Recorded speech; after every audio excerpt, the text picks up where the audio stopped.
राहुल गांधी, अरविंद केजरीवाल, नीतीश कुमार, लालू यादव और ममता बनर्जी, ये 5 नेताओं का, हम 5 का ये एक पंच है और इस पंच से डरती है बीजेपी। इस पंच से घबराते हैं मोदी। तो क्या 2024 के लोकसभा चुनाव में ये 5 स्पीड ब्रेकर मोदी की जीत की राह में सबसे बड़े रोड़ा हैं और इनको निपटाने की तैयारी कर रही है क्या मोदी सरकार? कितनी कामयाब हो पाएगी, विवेचना करते हैं। नमस्कार, मैं हूं आपका दोस्त विजय विद्रोही। आप मुझसे जुड़ चुके हैं, इसके लिए आप सब का तहे दिल से शुक्रिया और अगले 8-10 मिनट में आपसे जुड़े रहने की कोशिश करूंगा। तो 5 नेताओं की बात की, इनके सियासी पंच की, पॉलिटिकल पंच की मैंने बात की। तो क्या है पंच? एक एक लाइन में। राहुल गांधी, मोहब्बत की दुकान। अरविंद केजरीवाल, हल्ला मचाने में उस्ताद। नीतीश कुमार और लालू की जोड़ी, सोशल इंजीनियरिंग में कमाल। ममता बनर्जी, माहौल बंदी में आगे। शुरुआत अरविंद केजरीवाल से करते हैं क्योंकि उन्हीं तक ईडी अपना शिकंजा कसने की तैयारी कर रही है संजय सिंह की गिरफ्तारी के बाद। आतिशी का कहना है कि पिछले 15 महीने में ईडी और दूसरी जांच एजेंसियां देश भर में 500 छापे मार चुकी हैं, लेकिन दिल्ली के आबकारी कांड में एक भी सबूत, एक सिंगल सबूत हासिल नहीं हुआ है बीजेपी को, या एक तरह से कहा जाओ जांच एजेंसियों को, जो विपक्ष का आरोप है कि बीजेपी के इशारे पर काम करती हैं। अब संजय सिंह को कैसे फांसा गया? इसके लिए पहले जगन मोहन रेड्डी को फांसा गया। जगन मोहन रेड्डी के एक सांसद हैं, नाम आपको मैं बता दूं उनका, एमएस रेड्डी। एमएस रेड्डी के बेटे हैं राघव रेड्डी। राघव रेड्डी का नाम आया दिल्ली आबकारी कांड में, तो राघव रेड्डी को सरकारी गवाह बनाने की कोशिश हुई और उसमें सफल भी हुई ईडी। उन्हीं के वे एक शराब व्यवसायी हैं दिनेश अरोड़ा, उनको भी सरकारी गवाह, और फिर उनके माध्यम से संजय सिंह के खिलाफ बयान और संजय सिंह की गिरफ्तारी। तो अब क्या कुछ और इस तरह के गवाह तैयार किए जाएंगे जो अरविंद केजरीवाल का नाम लें?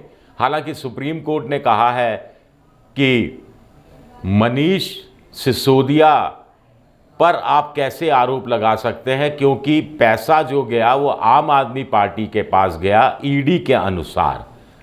अभी गया नहीं गया कुछ कोर्ट ने तय नहीं किया है, तो आम आदमी पार्टी को जिम्मेदार क्यों नहीं ठहराया जाना चाहिए? अभिषेक मनु सिंह भी कह रहे हैं कि साहब आम आदमी पार्टी को आप कैसे, या मनीष सिसोदिया को कैसे कसूरवार ठहरा सकते हैं? ये कलेक्टिव डिसीजन था, धवन कमेटी का फैसला था। धवन कमेटी ने सिफारिश की, सिफारिश ग्रुप ऑफ मिनिस्टर्स के पास गई, ग्रुप ऑफ मिनिस्टर्स ने इस पर आगे का विचार मंथन किया, फिर उसको प्रस्तुत किया। कुल मिलाकर कैबिनेट ने पास किया, फिर वो लेफ्टिनेंट गवर्नर के पास गया। लेफ्टिनेंट गवर्नर ने नई आबकारी नीति पढ़ी, उसमें कुछ संशोधन की बात कही, वो संशोधन दोबारा कैबिनेट में भेजे गए, कैबिनेट ने वो संशोधन स्वीकार किए और लागू किया गया। तो यानी अगर आप मनीष सिसोदिया को या फिर संजय सिंह को जिम्मेदार ठहराते हैं या आपको जिम्मेदार ठहराते हैं, तो आपको लेफ्टिनेंट गवर्नर को भी जिम्मेदार ठहराना पड़ेगा, दिल्ली की नौकरशाही को भी जिम्मेदार ठहराना पड़ेगा। और कलेक्टिव फैसला अगर मंत्रिमंडल करता है, कैबिनेट करता है, तो उसको क्या इस रूप में चुनौती दी जा सकती है? ये बात अलग है। लेकिन हम 5 की बात हुए, आज हम बात कर रहे हैं हम 5 की। पहला कैरेक्टर अरविंद केजरीवाल।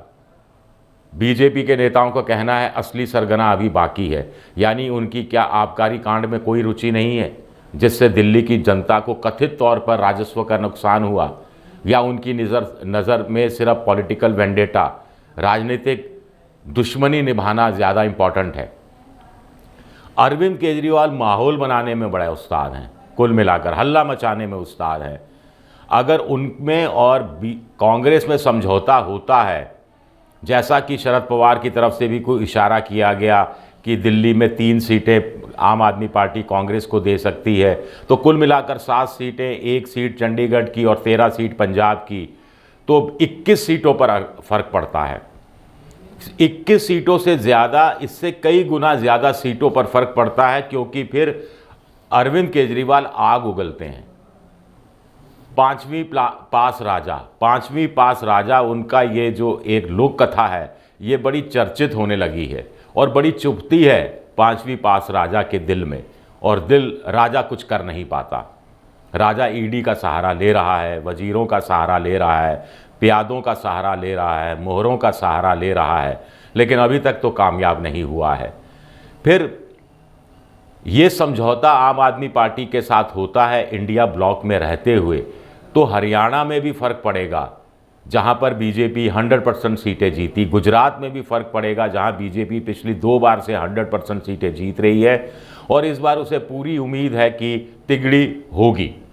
लेकिन अरविंद केजरीवाल और कांग्रेस में समझौता होता है तो तिगड़ी में एक रुकावट आ सकती है।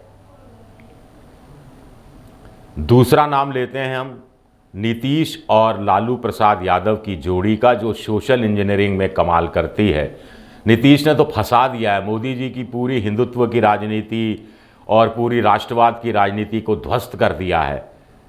बीजेपी की समझ में नहीं आ रहा कि सर्वे का, जातीय सर्वे का समर्थन करें तो मरते हैं, विरोध करें तो और ज़्यादा मरते हैं। हिंदू समाज में सब आ जाएं वोट देने के नाम पर बीजेपी की और संघ की ये कोशिश कर रही है, लेकिन सामाजिक न्याय करने वाली पार्टियों ने ओबीसी के विशेष आरक्षण की, महिलाओं के आरक्षण में भी ओबीसी महिलाओं को अलग से आरक्षण दिए जाने की बात सब उठाकर बड़े पोल्स कर दिए हैं, बीजेपी की पूरी स्ट्रेटजी में छेद कर दिए हैं, और अब इनको कैसे ढका जाए समझ से परे है। और नीतीश और लालू जब देश भर में घूमेंगे और देश भर में प्रचार करेंगे तो क्या माहौल बनेगा, आप अंदाज़ा लगा सकते हैं। नीतीश जब जातीय सर्वे को सार्वजनिक करने का इतना बड़ा कदम उठा सकते हैं, तो क्या हम उन्हें उत्तर प्रदेश में फूलपुर से या मिर्ज़ापुर से चुनाव लड़ते हुए देख सकते हैं? क्या वो कांग्रेस अध्यक्ष मल्लिकार्जुन खड़गे को भी प्रोत्साहित कर सकते हैं कि वो भी उत्तर प्रदेश में किसी एक सीट से, वो दलित हैं, सुरक्षित सीट चुन सकते हैं, गैर सुरक्षित सीट भी चुन सकते हैं, वहाँ से चुनाव लड़े। वैसे अगर अनरिजर्व सीट चुनेंगे तो उसका ज़्यादा व्यापक असर पड़ेगा। फिर सबसे बड़ी बात है अब राहुल गांधी की। राहुल गांधी समझदार हुए हैं, परिपक्व हुए हैं। भारत जोड़ो यात्रा पार्ट 1 ने उनको कामयाबी की नई बुलंदियों पर पहुंचाया है। मोहब्बत की दुकान उनकी चल निकली है। अडानी को लेकर राहुल गांधी सबसे बड़ा तंज प्रधानमंत्री पर कसते हैं, जो प्रधानमंत्री को सबसे ज़्यादा चुभता है। और प्रधानमंत्री की कसक ये है, दिल का दर्द ये है कि मन की बात तक नहीं कर पाते। अडानी के साथ दोस्ती है ये कबूल भी नहीं कर पाते, अडानी के साथ दुश्मनी है ये बात भी नहीं स्वीकार कर पाते, अडानी के खिलाफ जांच कराएंगे इस बात के लिए भी सहमत नहीं हो पाते। हिडनबर्ग की रिपोर्ट आ गई फाइनेंशियल टाइम्स में, उसके बाद छप गया। सेबी ने भी परोक्ष रूप से कुछ सवाल उठा दिए, लेकिन मोदी जी टस से मस नहीं होते, लेकिन राहुल गांधी अड़े हुए हैं। फिर यही राहुल गांधी हैं जिन्होंने जितनी आबादी उतना हक वाला सवाल उठाया और मोदी जी को बैकफुट पर ला दिया।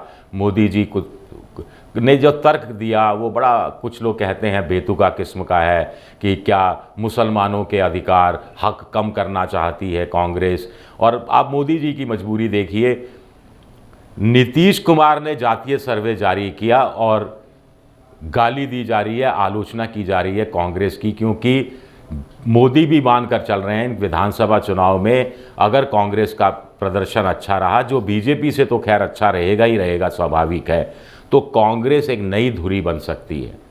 और कांग्रेस एक नई धुरी बन गई और इंडिया ब्लॉक के लिए वो एक तरह से प्रतिनिधित्व करने लगी, तो 2024 मोदी के लिए और ज़्यादा भारी और ज़्यादा मुश्किल पड़ सकता है। ममता बनर्जी की बात कर लेते हैं।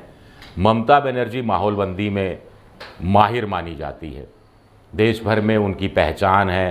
टूटी फूटी हिंदी बोलती है, लेकिन मार्के की बात करती है, बड़े कुछ फुटपाती किस्म के शेयरों का भी इस्तेमाल करती है, लेकिन वो भी असरदायक होते हैं। मुसलमानों का ध्यान रखा हुआ है, दुर्गा अभी पूजा का जो पंडाल है उनको जो सब्सिडी मिलती है वो बहुत बढ़ा दी गई है, उनका भी ध्यान रखा गया है। महिला वोटरों का खास तौर से ध्यान रखा गया है। उनकी कन्याश्री योजना की तो देश भर में तारीफ होती है, और मोदी से अकेले अपने दम पर लोहा लेती रही हैं। पिछले विधानसभा चुनाव में जैसे लोहा लिया था,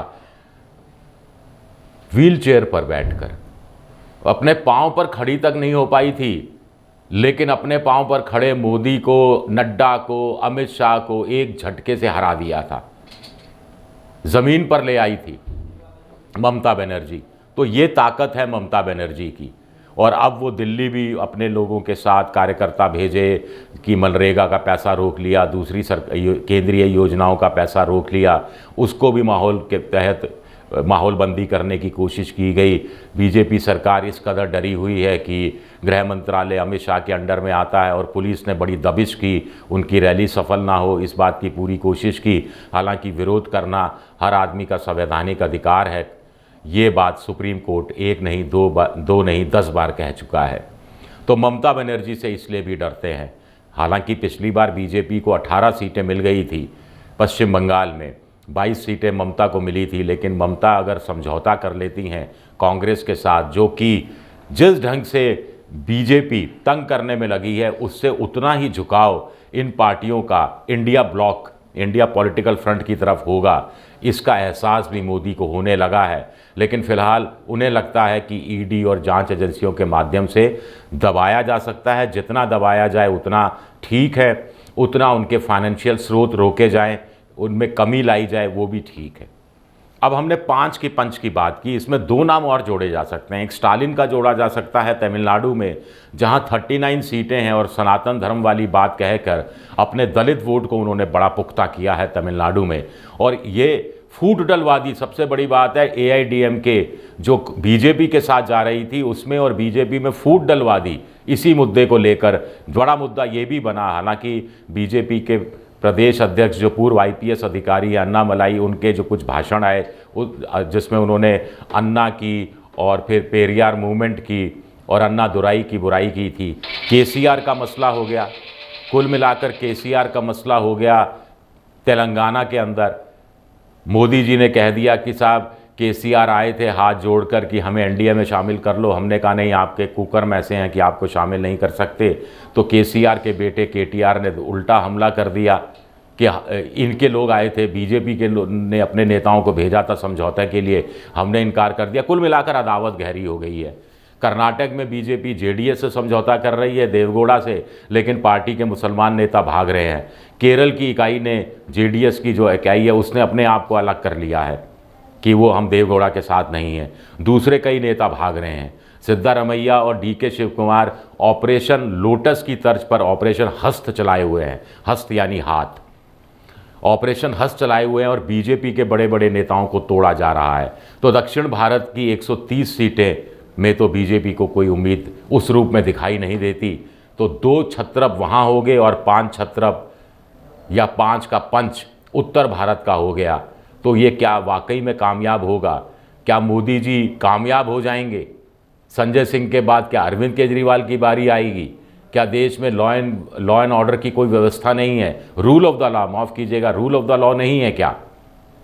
क्या अभिषेक बनर्जी की बारी आएगी? क्या झारखंड के हेमंत सोरेन मुख्यमंत्री की बारी आएगी?